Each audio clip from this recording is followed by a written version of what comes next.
जलावा चढ़ावे जई हो, जलावा चढ़ावे जई हो शिवलावा के पगली। गौरा मैया के सैया से मंगी होई है पगलावा के पगली। गौरा मैया के सैया से मंगी होई है पगलावा के पगली। जलावा चढ़ावे जई हो, जलावा चढ़ावे जई हो शिवलावा के पगली। गौरा मैया के सैया से मंगी होई है पगलावा के पगली। गौरा मैया के सैया से मंगी होई है पगलावा के पगली।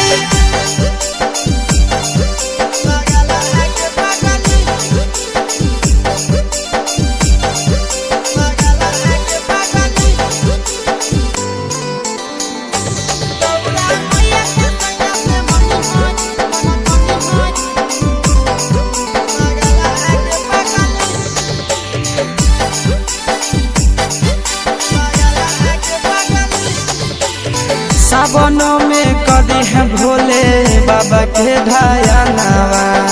सातो जन्म हमरे के मानी है सजनावा।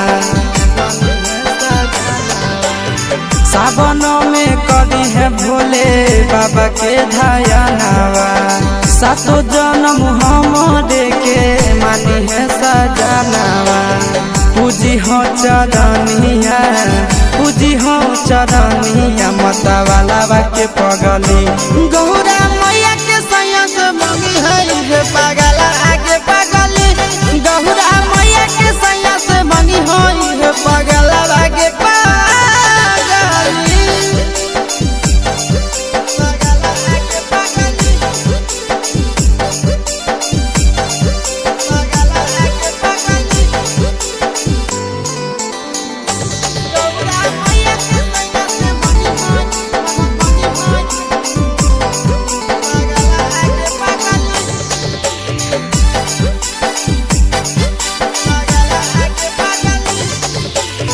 सावन के पहिला तो मारी भूखल रही हो। दिलावा के बतिया भोले बाबा जी से कही हो। सावन के पहिला तो मारी भूखल रही हो। दिलावा के बतिया भोले बाबा जी से कही हो। बतिया चिंटू आशीष के बतिया तू रखी हो खाया लावा के पगली।